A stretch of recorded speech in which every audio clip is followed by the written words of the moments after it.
Passar por algo como perder a hambúrguer das pernas não é o que acontece com todo mundo. Durante, eu fiquei abalada. Pra mim era o fim. Nos primeiros dias, eu fiquei sem fazer nada na cama pensando, até Gui trazer Mariana. Eu realmente não gostava dela, mas depois que eu desabei em sua frente, ficamos mais próximas. Ela me trazia os livros, mas eu não era muito de ler, então eu deixava de lado e falava ter lido. Depois que eu de fato li um livro, eu me apaixonei. Foi incrível. Depois de um tempo, eu fui pra escola novamente. Foi bem estranho ir lá e não poder fazer as coisas de antes. Mas fiquei arrasada quando vi Biro e ele simplesmente agiu como um estranho. Eu estava realmente decepcionada. Com muita insistência de Mariana, eu acabei aceitando ir ao bailinho. Eu queria um pouco de diversão, mas de primeira meus pais não deixaram. Talvez fosse o medo, mas, novamente, com insistência, eles deixaram. Um dia eu estava maravilhosa, com um vestido branco e um colar de pérolas. Realmente, como um conto de fadas. Eu realmente não esperava receber uma carta do mesmo menino que me puxou na festa. O nome era Emílio. Ele era realmente legal. Passamos a sair, Emílio, Mariana, irmão do Emílio e eu. Depois de descobrir o que meu pai havia feito, realmente fiquei brava. Mais ainda quando descobri que haviam repreendido Mariana. Pelo menos, minha avó me deixou ver meus amigos. Toda vez que meus pais saíam, eu poderia realmente me divertir enquanto eu me exercitava. Mas um dia fomos descobertos e eu realmente pude falar o que eu achava. Pude falar o que eu sinto. Afinal, essa experiência foi muito boa para o meu amadurecimento. Se escolher, claro que eu escolheria voltar a andar. Mas não foi de todo mal. Quando recebi a notícia do acidente que havia acontecido com minha esposa e minha filha, eu fui logo com o meu filho Gui para o hospital, de tanto que ele insistiu. E foi assim que eu tive a triste notícia que minha filha nunca poderia andar como antes. Eu fiquei muito magoado, porque sabia o quão difícil seria para ela, já que ela era uma jogadora de vôlei em sua escola. Com o tempo, nos acostumamos com a situação. Tive que ajudar a minha esposa, a Aida, superando o que havia acontecido no passado, já que ela achava que era culpa dela o acidente ter ocorrido. Se não tivesse ajudado ela não conseguiria levar as crianças para a escola, no período de adaptação da Marcela. No dia do bailinho da escola, não queria deixar Marcela ir, já que na minha visão estava numa condição vulnerável, mas eu tive que concordar, depois de tanto Gui e Marcela insistirem para a Aida deixá-la ir junto. Me lembro quando Marcela tinha terminado de se vestir. Ela estava muito bonita, ela parecia uma princesa em seu trono. Aquele vestido branco que cobria toda a cadeira e uma corrente de pérolas na sua cabeça. Até descobri um bilhete bem no livro de Marcela. Era um bilhete carinhoso. Fiquei muito surpresa. Quais as intenções desse rapaz com a minha filha?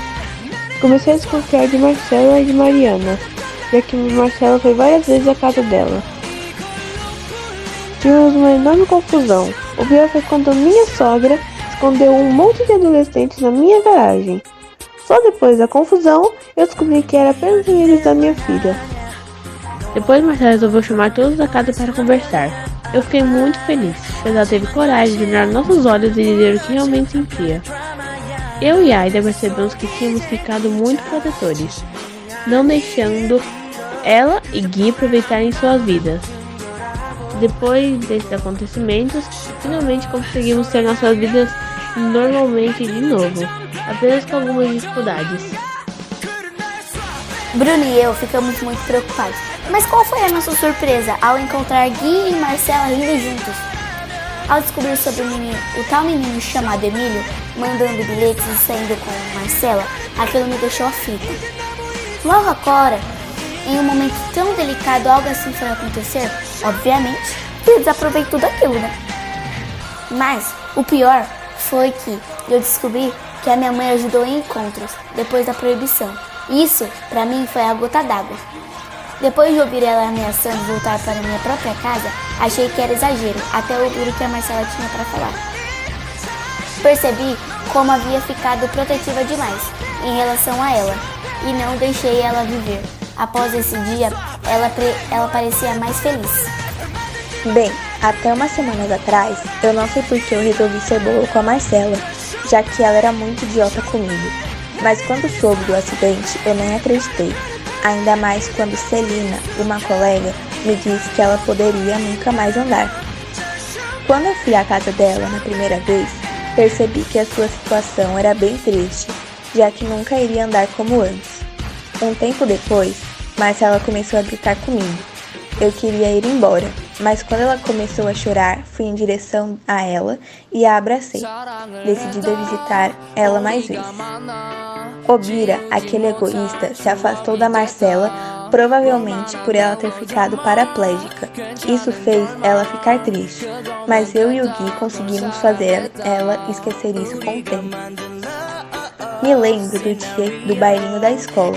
Foi um tremendo desastre. Um menino chamado Emílio, muito bem vestido por sinal, fez a Marcela cair no chão. Eu fiquei muito irritada, corri em direção a ela e a ajudei enquanto gritava com aquele menino. Depois de encher a paciência pedindo se ele podia conversar com a Marcela, eu levei o maldito bilhete que ele queria dar a ela. Aconteceu que o pai dela acabou achando de algum jeito. No outro dia, ele tinha dado uma bronca em mim e na Marcela por causa disso, fazendo com que a gente não pudesse mais sair com Emília e seus amigos. O melhor foi a avó da Marcela e do Gui, que deixou todos os amigos dela, inclusive eu, irmos todos os dias na garagem da casa, enquanto os pais deles não chegavam. A gente até decorou do nosso jeito lá e ficou muito massa. Enquanto a Marcela fazia os exercícios em barras de metal, nós cantamos e tocamos juntos. É muito divertido. Os pais de Gui e Marcela aceitaram a gente ensaiando na garagem, enquanto Marcela fazia seus exercícios diários da fisioterapia. Até hoje, nós sempre nos encontramos. Eu fiquei preocupado quando meu pai contou sobre o acidente que minha mãe e minha irmã sofreram. Mas o mais chocante foi ver que minha irmã não poderia mais andar. Logo ela, a melhor jogadora de vôlei, justo ela que me protegia dos valentões. Depois de um tempo, Marcela voltou para casa, mas ela estava diferente, estava sendo bem chata. Como ela não podia andar, eu era obrigada a fazer tudo, e quando vovó fazia algo, era sempre para ela. Passei a dormir no chão, pois a vovó precisou dormir em minha cama, e ela roncava demais. Foi muito desconfortável ter que escutar várias perguntas na minha escola sobre o acidente de minha irmã. Porém, a gota d'água foi ouvir Duda falar que minha irmã estava aleijada. Não aguentei e fui para cima dele, quase arrancando sua orelha com uma mordida. Apenas não consegui, pois pessoas o pegaram e o levaram para casa. Eu já estava cansado de fazer tudo para minha irmã. Eu sabia que havia prometido que cuidaria dela e iria fazer tudo, mas eu não aguento mais. Não podia mais sair para brincar, tinha que sair da escola e ir direto para casa. Tinha que ficar sempre atento a ela. Claro que eu também fiquei triste, pois ela ficaria presa naquela cama. Quando chegou a cadeira de rodas, também foi difícil. Ela batia nas paredes e tinha dificuldade em se locomover pela casa. Eventualmente, Marcela voltou para casa, porque deve ter sido difícil ver todos se divertindo e correndo enquanto ela estava presa naquela cadeira. E o pior deve ter sido ela vendo Bira. Ele não fez muita coisa e ela simplesmente voltou ao grupo de amigas. Estavam todos falando sobre esse bailinho, mas pra ser sincero, estava bem desinteressado. Mas depois de conversar bastante sobre, eu resolvi que iria. A Marcela estava linda, com um vestido branco parecendo uma princesa. E é claro, eu não estava nada novo, mas eu não me importei.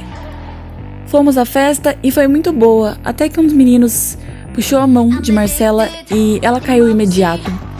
Mariana foi ajudá-la e voltamos para casa, e no meio caminho começamos a cantar. Foi ótimo.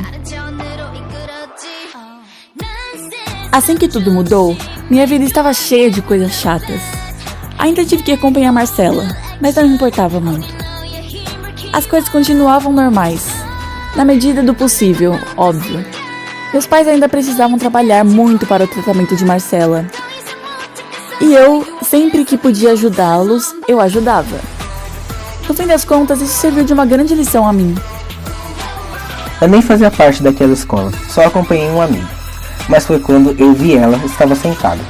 Estava linda, me aproximei para conversar. Ela era uma pessoa interessante, tentei puxá-la para dançar, mas foi quando percebi o grande erro que fiz. Marcela no chão, chorando, queria ter feito algo, mas estava com tanta vergonha que fiquei paralisado. Podia jurar que tudo havia parado, e só voltou quando ela estava sendo amparada pelo irmão e pela amiga. Me senti derrotado no dia. Dias se passaram e eu tomei coragem para me desculpar. Tentei falar pessoalmente, mas não consegui. Então recorri à amiga. Sinceramente, nem eu sei como convencer ela a mandar o bilhete a Marcela. Mas após isso, passamos a sair juntos. Isso até o pai dela descobrir. Mas nem tudo é um fim. A avó dela deixou nós passarmos o tempo com Marcela fazendo seus exercícios. Mas eventualmente fomos descobertos. Marcela me contou que conversou com os pais. E desde então, esse passatempo deixou de ser segredo. Depois que ela foi no bailinho junto com seu irmão e sua amiga, voltaram felizes, mesmo com o que havia acontecido lá. Acabou que depois daquele dia vieram muitas pessoas para a nossa garagem para ficar junto a Marcela enquanto ela fazia seus exercícios de fisioterapia. E teve mais tempo para brincar e se divertir. Mas quando seus pais descobriram através da vizinha do lado, começou uma briga enorme. Então minha neta finalmente se pronunciou contra os pais e finalmente entenderam que ela não queria ser cuidada como um vaso de cristal. Fiquei orgulhosa por ela. Desde aquele dia, seus amigos continuam vindo aqui e alegrando todos os dias, enquanto Gui seguiu sua vida brincando com seus amigos na rua. Quando eu fui avisada do tal acidente que havia ocorrido com minha filha e minha neta, eu estava muito desesperada e fui junto com meu filho de carro ao hospital. Instalei-me na casa de Aida apenas para cuidar de seus filhos enquanto ela e o marido trabalhavam. Bom que elas conseguiram sair do hospital vivas. Tristemente, Marcela nunca mais poderá andar como antes, tendo que se instalar na cama durante bastante tempo. Fiquei muito comovida, me sentindo culpada por fazê-las atravessarem aquele caminho para minha casa. Depois que eu comecei a esquecer disso, segui em frente. Marcela, quando finalmente voltou à escola com sua cadeira de rodas, estava bem feliz. Bom para ela esquecer aquele menino chamado Bira. Mariana visitava Marcela todas as semanas dando uma folga para Gui, que ficava o dia inteiro atendendo a irmã.